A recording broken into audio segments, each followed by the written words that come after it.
Honnêtement, GTA, je crois que c'était Liberty City, c'était sur PSP. Donc toi t'as attendu longtemps toi. Ça remonte. En fait, j'avais demandé à ma mère des sous. On était dans un centre commercial. J'étais allé acheter à Micromania le jeu.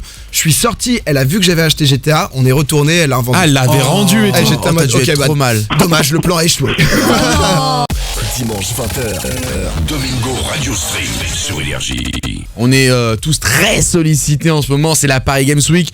Pour ceux qui savent pas de quoi on parle, c'est le plus gros salon du jeu vidéo en France déjà, ça on est sûr, en Europe peut-être et à voir ailleurs. Top 3 mondial. Voilà, top 3 mondial. Donc on parle de quelque chose d'assez solide, ça se passe tout simplement au parc des expositions à Paris, porte de Versailles, donc là où il y a le salon de l'agriculture, salon de l'automobile, enfin là où il y a tous les plus grands salons, bah voilà, une fois par an, c'est le salon du jeu vidéo et on appelle ça la Paris Games Week. En tout cas, du coup, nous on est très sollicités, on fait tous plein de choses pour aller rencontrer notre public sur différents stands et tout. Et je me suis tout simplement pris une nouvelle claque encore une fois et cette fois-ci très positive parce que ça fait des années qu'on se fait un peu entre guillemets critiquer par des gens qui finalement ne comprennent pas réellement, donc on peut pas leur en vouloir parce que c'est dans une bonne intention. Ils ont l'impression qu'on sait pas trop où on va. Quand tu dis on, tu parles des joueurs ? Des consommateurs de jeux vidéo. Okay, des consommateurs de jeux vidéo. Vraiment, là, je parle pas que nous, les youtubeurs, streamers ou quoi que ce soit. Tous ceux qui game. Tous ceux qui game et tout, t'as l'impression que t'as un problème et que faut absolument quelqu'un c'est mieux que toi, ce qui est mieux à ce moment-là pour toi et tout. Donc je me suis dit non, on va nous en parler parce qu'on est quand même très bien placé pour le faire. Ouais. Et je me suis pris une belle claque dans la gueule parce que Fortnite, on l'a dit, ça a été l'événement cette année précédente. C'est vrai qu'avant League of Legends, qui était le jeu main, donc le jeu du moment, était un peu élitiste dans l'idée, c'est-à-dire que pas forcément très accessible pour ceux qui voulaient pas s'investir au-delà d'un certain degré. On parlait de WoW, vous aussi demandez encore plus d'investissement pour pouvoir aller accéder à des choses particulières dans le jeu. Donc je parle pas forcément de ces jeux-là, je parle vraiment de la nouvelle vague de joueurs de jeux vidéo comme Fortnite, avec vraiment cette simplicité dans le jeu. Donc tout le monde peut y jouer rapidement, tout le monde comprend de quoi on parle aujourd'hui, même quelqu'un qui a pas sorti Fortnite, si je lui dis top 1, direct il a la référence. Top 1, Fortnite, quand tu termines la partie en étant le dernier survivant et tout, que t'aies 40 ans, 25 ans, 12 ans... Voilà, oui, t'as entendu ce mot-là au moins une fois. Il y a d'autres termes comme ça, comme Battle Royale, ce genre de choses qui ont fait parler. Et la claque que je me suis prise, c'était de voir tout au long de ces 2-3 jours là de PGW sur le stand Fortnite, parce que c'est là où j'ai passé la plupart de mon temps, des familles entières vraiment venir, sourire, vivre des émotions avec nous, parce qu'on a un énorme programme toute la semaine sur l'événement. Mais au-delà de ça, Fortnite a mis une sorte de parc d'attractions. Et ça, ça c'est incroyable. Voilà, ça j'ai trouvé ça très malin, et je pense qu'après on va déjà pouvoir faire une pause sur ce sujet-là pour que vous ayez chacun votre... Parce que là on est avec le cœur, j'ai pas préparé quoi que ce soit de fiche, c'est vraiment sur le ressenti. Sur ce que t'as ressenti, sur ce que t'as vécu de la semaine. Exactement. Donc du coup, Fortnite, ils ont fait pour moi le très bon choix de ne pas proposer aux gens de venir jouer à leurs jeux vidéo sur la Paris Games Week. C'est bête. On peut comparer, alors là ça va rentrer un peu dans la technique, par exemple PUBG qui est le concurrent direct de Fortnite, eux sur leur stand t'avais cette possibilité où il y avait plein de PC disponibles, tu venais jouer. Mais je comprends parce que leur jeu est payant de base, ce qui fait que le but c'est de donner envie aux gens de l'acheter. Mais Fortnite, le jeu est gratuit. Donc tu vas pas dire aux gens venez jouer au jeu gratuit en direct de la PG. Après il y en a qui le font quand même, mais... sur d'autres stands bien sûr, mais dans l'idée Fortnite eux ils se sont dit on va pas faire ça. Sur leur stand officiel, il n'y a pas ça. Qu'est-ce qu'il y a ? Il y a une sorte d'énorme parc d'attraction avec 4 grosses activités, comme Disneyland. On a une tyrolienne. La tyrolienne, c'est abusé. Une tyrolienne, quand même, faire venir une tyrolienne dans on peut le dire, dans un salon comme ça, je crois que c'est limite une première. Je crois pas avoir vu ça avant. Je crois qu'on avait déjà vu ça, la tyrolienne. Je crois que c'était Domingo qui s'était envolé, je crois, mais ça fait une autre époque. Mais là, du coup, ils en ont sorti 2 à cause de toi. Ils sont chauds. À cause de toi, ils ont dû en mettre 2. Non, mais voilà, il y a la tyrolienne, il y a la maison hantée qu'on n'a pas pu découvrir parce que c'est réservé vraiment à ceux qui viennent sur place. On a une autre activité qui est une bataille de polochon, non ? De polochon, mais tu sais, sur une sorte de poutre, mais pas non plus en hauteur, au ras du sol, il y a rien de dangereux et donc tu te mets 2-3 coups de polochon, le premier qui tombe a perdu. Et la dernière activité c'est le rodéo. Voilà, rodéo, il y a ça, Donc voilà, ils ont mis ça en place, je trouve ça très bien parce que du coup ça permet vraiment à des familles de partager ce moment avec leur enfant sous la thématique du jeu vidéo. Et déjà je voulais qu'on parle un petit peu de ça ensemble. Qu'est-ce que vous en avez pensé de ce choix-là de la part de Fortnite ? Honnêtement, moi j'ai trouvé ça bien parce que le stand il est impressionnant. C'est-à-dire que tu vois que les mecs ont de l'argent, c'est-à-dire que là on est en train de parler forcément des gars qui, j'ai vu, ils viennent de lever 1,25 milliard de dollars encore, en plus de ce qu'ils qu'ils avaient déjà fait. D'accord. Donc les gars peuvent faire ce qu'ils veulent quoi. Parce que c'est-à-dire que prendre un stand à la PGW qui fait à peu près tout le hall. Bien sûr. Après encore faut avoir les bonnes idées. Après en fait le truc c'est que le jeu est tellement justement alors pas casu mais ouvert, on va dire genre hyper accessible. Hyper accessible, même les dessins et tout, c'est vraiment genre bon enfant que tu peux permettre un peu de tout faire quoi en fait. Alors que justement un PUBG si par exemple tu peux pas faire tu vas faire des combats de poil quoi. Tu vas faire des combats de poil, je pense à League of Legends avant qui était gratuit aussi, c'est compliqué vraiment de faire des activités IRL. Mais je trouve en effet que pour être passé un peu autour et même sur le stand que ça apporte juste ce côté un peu parc d'attractions on vient s'amuser autour du jeu vidéo et on va pas tous à une exposition pour se foutre devant un PC et faire sa game dans son coin. Parce que par exemple moi j'aimais pas trop dans tout ce qui était bar gaming, tout ce qui était je comprenais pas en fait l'idée, je trouve ça parfait l'idée de tu viens partager un moment avec des gens qui ont la même passion que toi, mais venir juste pour faire ta game dans ton coin, c'est de la fausse sociabilisation. Donc honnêtement, j'ai trouvé ça une très bonne idée quoi. Quelqu'un d'autre veut réagir ? Je disais juste c'était de la fausse sociabilisation comme tu disais. Pour moi le fait de se retrouver maintenant, on a des moyens pour jouer en ligne avec un système de vocal. On a Discord, on a TeamSpeak depuis des années maintenant. Du coup, juste être à côté pour jouer un jeu vidéo, ça rajoute pas grand chose, d'être à côté physiquement, je trouve. Parce que la communication. Vraiment, tu connais pas tes potes et t'as envie de franchir, on va dire, le cadre du virtuel. Bien sûr. Mais à ce moment-là, je préfère 100 fois, par exemple. Je préfère 100 fois faire une IRL, comme on appelle, donc croiser nos potes dans le jeu, dans la vraie vie, genre se taper un McDo. Ou un ciné. Ou un ciné. La ciné, tu peux pas trop parler, mais tu vois. Ou juste un laser game, ou je sais pas, mais faire une activité en dehors parce que le but de se voir en dehors, c'est aussi de partager d'autres choses que juste le jeu. Et donc c'est pour dire, Fortnite a bien compris ça, et du coup, ils ont pas pris le chemin qu'on aurait tous anticipé et ils sont allés dans le sens que tu as dit. Justement, on a Romain là qui nous a appelé. T'es avec nous, Romain ? Ouais, salut Pierre, ça va ? Ça va, super. Fais gaffe à ton téléphone. C'est bon, ça a l'air bon. Toi, t'étais à la Paris Games Week du coup, Romain ? Ouais, j'ai été aujourd'hui, ouais. Ok, alors qu'est-ce que t'en as pensé ? Quel stand, tiens, typiquement, t'as préféré ? T'as traîné dans quel coin, toi ? En fait, j'ai commencé vraiment l'e-sport sur LoL, tu vois. Okay. Et j'ai trouvé cette saison cette année, qu'il n'y avait pas de vrai stand de LoL, tu sais. Ouais.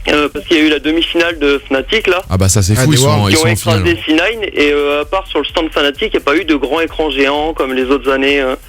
Avec un vrai stand de LoL quoi. Après c'est ce qu'on disait aussi, c'est l'investissement de la marque, c'est-à-dire que Fortnite ils ont les sous, mais ils mettent les sous pour dire on veut faire plaisir à la communauté. Ça a été le souci de League of Legends. Alors si vous connaissez pas, à l'heure actuelle League of Legends c'est un jeu gratuit qui est le jeu le plus joué au monde. Toujours plus de 100 millions d'utilisateurs, ce qui est quand même massif. Il a 7 ans. Et il a 7 ans, il commence à être vieux, donc à être beaucoup plus mature. Mais c'est vrai qu'à l'heure actuelle, il y a des petits efforts qui sont faits là, il y a des tentatives, mais sur la Paris Games Week, le salon, tu vois, un jeune de 10 ans, il a pas envie de découvrir League of Legends. Honnêtement, ça déçoit. Et d'ailleurs, moi j'ai une question, est-ce que c'est la première fois qu'il n'y a pas par exemple de grosses games streamées, castées par justement des casteurs français? Parce que c'est vrai qu'il il y avait du Counter-Strike, j'ai vu dans le... Parce qu'en fait, comme on a dit plus tôt, il y a plusieurs halls dans la PGW. Il y a un hall divertissement où il y avait justement, comme on a dit plus tôt, PlayStation, Fortnite et tout. Et il y a un hall un peu plus e-sport où il y a des compétitions qui sont retransmises en live, où les gens peuvent s'asseoir, voir la compétition avec les personnes qui font le commentaire en direct.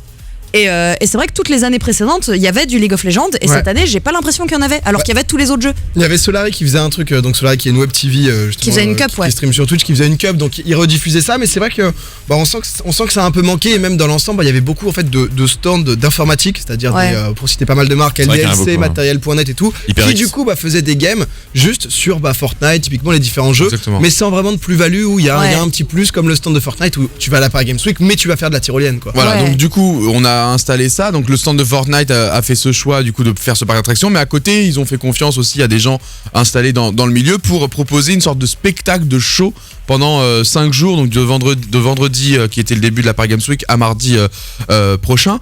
Donc du coup t'as des moyens de consommer du Fortnite, mais uniquement en tant que spectateur et en étant soit sélectionné, mais c'est genre une infime partie, c'est 0,00000. C'est une personne sur 4000 quoi. Ouais, si ce n'est limite plus quoi. Mais voilà, exactement, c'est une personne sur 4000 qui a l'occasion de jouer avec des stars ou des gens qu'elle regarde habituellement sur YouTube ou Twitch.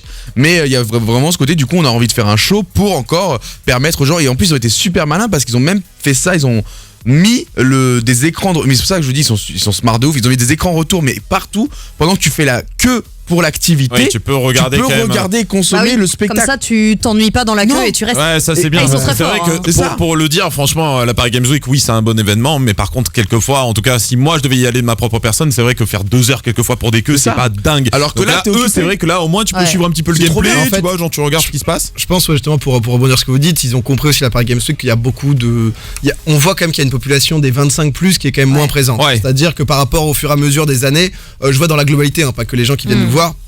Mais du coup, Fortnite, je pense, a bien compris ça. C'est dit, qu'est-ce qu'on va faire justement pour les jeunes qui viennent? Ils ont envie de s'amuser. On va faire un terrain de jeu. Donc un truc justement où tu peux en permanence, il y a la tension, tu regardes toujours ce qui se passe et t'attends pour ton tour. Enfant, dit forcément les parents, ils sont jamais bien loin. Et donc du coup, comme tu le dis, Domingo, certes, la cible 25+, je pense pas que c'est ce genre de, ou il y en a bien sûr certains, mais c'était pas eux la majorité à faire la queue dans ce genre de stand. Ils allaient plutôt ailleurs. Mais du coup, les enfants attiraient leurs parents du coup regardaient eux aussi le spectacle et comprenaient mieux du coup pourquoi leur enfant était aussi à fond sur ce jeu, etc. Et venaient même regarder le spectacle après avoir fait leur activité. Ils venaient dans le public regarder le spectacle. Et là, je vous parle vraiment de milliers de personnes. On parle pas de 3-4 pélos. Ça doit être compliqué pour les parents en vrai, les premiers temps. Normalement, ça fait ton fils qui vient de voir, il dit j'ai envie d'aller voir un gars, il joue à des jeux vidéo. Tu dis mais qu'est-ce que tu veux, la mongosse quoi. Bien sûr, tu vois la première réaction si tu connais pas très bien le milieu. Mais du coup, je trouve que là, avec ce qu'on a réussi à faire avec Fortnite et tout, on a réussi un petit peu à continuer dans cette lancée où on arrive à relier les gens plus que ce fameux isolement qu'on a connu auparavant. Après, c'est très particulier parce que là, le débat était justement sur les jeux vidéo dans l'ensemble. Est-ce que ça isole ou est-ce que ça relie? Là, on parle d'un stand sur une Paris Games Week, donc c'est deux événements très ciblés déjà. C'est très Paris. Je sais que moi, j'ai pas du tout été sur le stand Fortnite du tout. Enfin, je l'ai vu de loin, quoi. Et j'ai quand même pas mal d'enfants et de parents qui sont venus et que j'avais déjà vu l'année dernière et l'année d'avant et qui sont revenus ensemble parce que justement c'était l'occasion de faire quelque chose. Par exemple, son fils a eu des bonnes notes, donc son père l'amène à la PGW, ou c'était son anniversaire, ou X ou Y. Enfin, tu vois, tu trouves toujours une occasion. Et certaines personnes, on va pas se mentir aussi, quand c'est une passion, les jeux vidéo pour ton enfant, t'as peut-être plus les moyens de l'emmener à la PGW que de l'emmener un week-end à Disney, tu vois. Il y a aussi ça qui, même si c'est qu'une fois dans l'année et que du coup, faut que le timing soit concluant, mais... C'est combien la place? C'est 30 euros, je crois. Non, c'est 15 euros pour les jeunes, mais sinon c'est 19 pour adultes par jour. Donc c'est quand même très... Enfin, je trouve ça quand même très cher. C'est pas donné. Mais c'est vrai que le nouveau phénomène, c'est vraiment on a vu pas mal aussi des papas, des mamans en fait qui viennent et qui jouent aussi avec leurs enfants. Ouais, c'est trop bien. Des gens qui s'intéressent de plus en plus, qui posent de plus en plus de questions. Que ça soit à Fortnite ou à d'autres jeux, ils sont en mode je joue en duo, donc à deux, avec mon fils. Il y avait du vrai dans ce qui était dit auparavant, mais encore une fois, faut aller un peu plus loin, c'est certains cas, dans certaines situations, etc. Mais en tout cas, je trouve qu'aujourd'hui, on est en train de prendre un virage sur en tout cas la manière dont les jeux sont fabriqués, pensés, la manière dont on les consomme, qu'on les partage, etc. Ça c'est un peu ouvert parce qu'avant on n'osait même pas dire à nos potes qu'on joue aux jeux vidéo. Tu vois ce que je veux dire. Moi j'ai toujours caché. Voilà, donc maintenant déjà tout ça c'est un peu passé, donc maintenant on va... toute ma vie j'ai caché que je joue aux jeux vidéo. Moi non, tu vois, genre après ça dépend en quelle période tu veux dire, genre plus au collège et tout. Bah oui. Collège, lycée. Ah moi collège justement, moi j'étais plus le gars, moi il y avait des potes, ils me disaient putain t'es trop fort au jeu quoi. Bah en fait je sais que moi j'avais déjà sauté 2 classes, donc j'étais le petit geek, tu sais j'avais toutes les étiquettes sur la tête genre.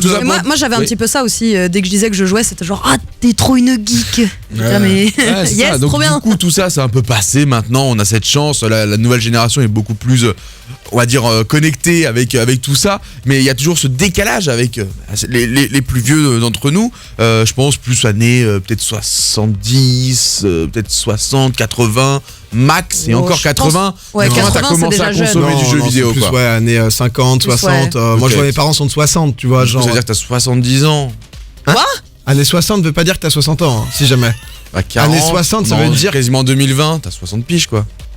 Années 40, oui, mais années 60. Ah, années 60. Non, années 60, en 2020, oui, on est qu'à 58 ans, quoi. Oui, voilà, ça que je veux dire. T'es encore jeune. Je visais plus peut-être ceux qui ont 45 aujourd'hui, qui n'ont pas eu trop, tu sais, ce mood, parce que il y a eu un clivage entre, à leur époque, ceux qui étaient très jeux vidéo, ceux qui l'étaient pas, et ceux qui l'étaient pas, l'étaient vraiment pas. Alors que nous, aujourd'hui, ceux qui sont pas jeux vidéo comprennent quand même les autres qui le sont. Je pense quand même que, tu vois, ceux qui ont genre entre 40 et 60 aujourd'hui, ils ont connu la naissance d'Internet et la démocratisation dans les foyers, et du coup, ils sont plus enclins à avoir tout le côté en ligne comme quelque chose avec lequel ils ont aussi grandi dans leur vie d'adulte. Totalement. Donc nous on l'a connu ado, mais eux ils l'ont connu, tu vois, à 30 ans, donc ils ont vu leurs entreprises s'informatiser et du coup ils sont peut-être moins réticents par rapport à ceux qui ont plus 60, 70. Mais là on parle d'une minorité quand même. Après tout dépend, forcément dans les grandes villes ça joue peut-être un peu plus. À Paris voilà, dans les grandes villes comme ils disent, oui c'est possible, mais après jeux vidéo il y en a certains. On a Baptiste. Oula Baptiste. Il a éternué pile au moment où on a pris un bon timing, t'es avec nous Baptiste? Ouais. Coucou. Bah écoute, bienvenue déjà sur l'antenne d'Énergie. On est en train de parler de jeux vidéo. C'est quoi ton avis justement là-dessus? Est-ce que tu penses que c'est positif d'un point de vue social? Bah, en fait, je suis entre les deux. Je pense que c'est positif et négatif. Faut pas trop en abuser, en fait. Comme tout, du coup. Dis-nous, Baptiste. Hein, l'antenne est à toi. Tu nous dis ce que tu penses. Ah, d'accord. Trop mignon. Donc, je pense que c'est négatif. C'est comme l'alcool, en fait. T'en bois trop, bah évidemment, tu vas faire des conneries et tout. Bah, l'alcool, oui, ça peut peut-être rendre violent, mais aussi ça dépend à quel jeu on joue. Comme Call of Duty, bon, tu vas pas faire jouer un gamin de 3 ans à Call of Duty, c'est complètement stupide. Enfin, après, tu vas pas faire boire un gamin de 3 ans non plus. Quoi. Ah, c'est ça. Tiens, prends la binouse. Ouais, voilà, je pense qu'il y en a quand même un qui a plus d'effets négatifs sur la santé. Je sens l'argument faible là, de la part de notre. Oui, parce que comparé en clair, bon, l'alcool, certes, oui, tu peux être addict à un truc, tu peux être addict aux jeux vidéo. Là, on parle de violence, on n'est pas réellement. Oui, l'alcool, c'est vraiment de l'autodestruction. Après, je suis désolé, mais moi, genre, typiquement, les plus 16, les plus 18, les PEGI, ça a jamais été respecté. Hein. Moi, j'avais 14 ans, il y avait GTA qui sortait. Ça veut pas dire interdit, hein. Ça veut dire déconseillé au moins 18. Ça veut pas dire interdit au moins 18. Oui, mais c'est quand même très fortement déconseillé, quoi. C'est-à-dire que. Entre guillemets, tes parents t'achetaient quand même le jeu et. On a tous joué à GTA à 12 piges ou 13 piges. Bah, pas tous, hein, justement. Non, pas tous, si je parle. Dans cette pièce. Moi, non, typiquement. Moi, je peux dire très attention. Honnêtement, GTA, je crois que c'était Liberty City, c'était sur PSP. Ah, donc toi, t'as attendu longtemps, toi. Ça remonte. En fait, j'avais demandé à ma mère des sous. On était dans un centre commercial. J'étais allé acheter à Micromania le jeu. Je suis sorti. Elle a vu que j'avais acheté GTA. On est retourné. Elle a inventé. Ah, elle l'avait rendu. J'étais en mode, ok, trop mal. Dommage, le plan a échoué. Ah ouais, c'était. Non, mais c'est vrai que c'est quand même. Après, je trouve ça important quand même de contrôler, quoi. Après, j'avoue que moi, mes parents aussi, ils regardaient beaucoup le. Tu sais, s'ils voyaient, genre, en fonction du nombre qui était dessus. Même pas, ils cherchaient à comprendre pourquoi, tu vois. Parce que des fois, t'as du moins 16 pour, genre, une fois, t'as une mission où ça parle peut-être un peu de drogue. Ouais, ça veut dire que je peux jouer 16 heures, t'inquiète, HM. Non, mais par exemple, peu importe, ils cherchaient pas à savoir pourquoi il y avait le PEGI et c'était juste. C'est écrit 16, t'as 16 ? Non, bah t'as plus. Ouais, moi c'était un peu pareil. Ouais, je comprends. Bah, après, nos parents aussi ont été habitués à essayer de suivre, comme les PEGI aussi à la télé, déconseiller au moins 2, etc. Donc c'est ce réflexe qu'ils ont eu. Mais sûrement à raison, parce que le but, en tout cas de la manœuvre, c'était de nous protéger. Mais aujourd'hui, voilà, je voulais mettre en avant le fait que, comme l'a dit aussi notre auditeur, quand c'est bien consommé, quand c'est bien exploité, bien entouré, le jeu vidéo, au contraire, permet de plus en plus de créer des liens, de créer des émotions communes. On l'a dit, Fnatic, s'ouvrir un peu. Fnatic, une équipe de League of Legends qui vient de passer au World, ça a réuni énormément de gens parce qu'ils ont vécu ce match en direct et ils ont cette histoire à raconter pendant des années et vice versa. Nous, ce qu'on vit à la PGW avec Fortnite, c'est pareil. Genre ce matin, on avait un concept. C'est ça qui nous a réunis aussi, hein, tout bêtement. Entre nous, bien sûr, mais ce matin, par exemple, on avait un concept, c'était de. Ils avaient 1 heure, on avait fait jouer une famille entière, un père avec ses 3 enfants et ils devaient faire top 1 à 4 et. Enfin, oui, c'est pas quelque chose que t'aurais vu à une époque. Ils ont fait top 2. Ils ont fait 2 games en 1 heure, top 2, top 3. Mais ils ont quand même eu les cadeaux et tout, et ils ont vraiment vécu le truc à fond. Et bon, bah, le top 1 sera pour une prochaine fois. C'est stylé, ça rajoute un défi pour les parents en même temps. Et le père joue avec, et c'est lui qui limite, tout s'était inversé. C'était les enfants. C'est improbable, c'est trop bien. C'est trop beau de voir ça, j'adore. Non, mais c'est clair. Je suis en train de. Ta voix s'en va là. Ouais, en train de partir au fur et à mesure. On a un appel qui est hyper intéressant. C'est Isabelle. Elle a 51 ans. T'es avec nous, Isa? Oui, je vous écoute. Coucou Isa. Bienvenue à toi. Bonjour tout le monde. Je vous remercie parce que je suis passée déjà 2 fois pour un sujet divers à l'antenne avec vous. Et je suis très contente de vous écouter tous les dimanches soirs. Merci beaucoup. Ça fait plaisir. Merci à toi. Alors qu'est-ce que tu as à nous dire sur le débat? Il y a beaucoup de choses que je comprends pas sur l'émission de ce soir. Ça me paraît compliqué pour moi. Non, mais on est là pour expliquer. On est là pour en parler. Vas-y, dis-nous qu'est-ce qui t'interroge. Chez moi, on n'a pas de. Moi, à 51 ans, je n'ai pas d'ordinateur, j'ai pas internet, j'ai pas de téléphone tactile. Pas de problème jusque-là. Je vis très bien. Ok, mais est-ce que tu comprends que des personnes qui ont un téléphone, qui ont un ordinateur et qui ont tout ça, vivent aussi très bien? J'ai un vieux téléphone à tous. Parce que tout va bien. Ce qui est moderne ne m'intéresse pas du tout. Mais c'est vrai qu'en étant seule avec une ado de 15 ans, ça va arriver à un moment où elle va me dire maman, j'en ai marre de juste par curiosité, pourquoi toi ça t'intéresse pas, par exemple? Pourquoi? Enfin, qu'est-ce qui te bloque? Est-ce que c'est parce que ça paraît trop compliqué? Explique-nous pourquoi toi ça t'intéresse pas. Voilà, donc finalement c'est même pas parce que t'as pas envie d'aller vers ça, c'est plus parce que t'es en mode bon, j'ai 51 balais, la flemme. C'est pas que j'ai pas envie. Bah alors pourquoi? Pour le moment, j'en ai pas malheureusement les moyens. Ah bah ça c'est autre chose. Ah bah bien sûr, mais ça on peut en parler aussi, c'est très cher, bien sûr. Et moi, je suis plus passionnée parce que je suis nounou, donc je suis plus passionnée par le dialogue, par tout ça, par les dessins, par tout ça, par les balades en nature, que de me trouver coincée devant une console ou un truc comme ça. Mais est-ce que tu sais ce que tu vas faire le moment justement où ta fille va peut-être vouloir un téléphone parce que toutes ses copines en ont, parce que justement elle a envie de parler à ses copines une fois qu'elle rentre des cours, est-ce que c'est un truc justement où tu vas refuser, tu vas vouloir qu'elle soit un peu comme toi non, actuellement elle a un téléphone tactile de base, tu vois, pour aller en seconde, donc pour moi que je puisse la joindre, mais c'est vrai que j'ai peur au moment où elle va me dire maman je voudrais une console à la maison et que j'ai pas les moyens financiers de lui offrir quoi. Non, mais alors ça c'est hyper intéressant parce que justement nous le débat était pas forcément sur pour ou contre, justement où il faut à tout prix que tout le monde joue aux jeux vidéo, il faut à tout prix que tout le monde s'y mette, c'est non, on peut vivre sans et moi je m'aperçois en tant que mère et grand-mère que mes petits bouts et en fait ils sont déjà vachement accros là-dedans, c'est eux quand ils viennent se mettre en vacances. Quel âge ils ont tes petits bouts? J'ai 2 de 4 ans et une de 6 ans et ils arrivent à allumer leur tablette tout seul, leur téléphone tout seul. Vite. Ah ouais, c'est la génération. Impressionné. Ouais, c'est fou. Je dis pas. Mais prends un peu plus de temps avec eux, essaye de partager ça un peu plus avec eux. Peut-être qu'ils vont t'aider toi aussi à aimer ça. Tu sais que sur les technologies, déjà il y a moyen d'avoir des trucs très simples en termes de fonctionnalité, même à des prix abordables. Et en plus de ça, justement, ça permet de partager. Donc n'hésite pas à aller à côté, intéresse-toi à ce qu'il est en train de faire. Partager.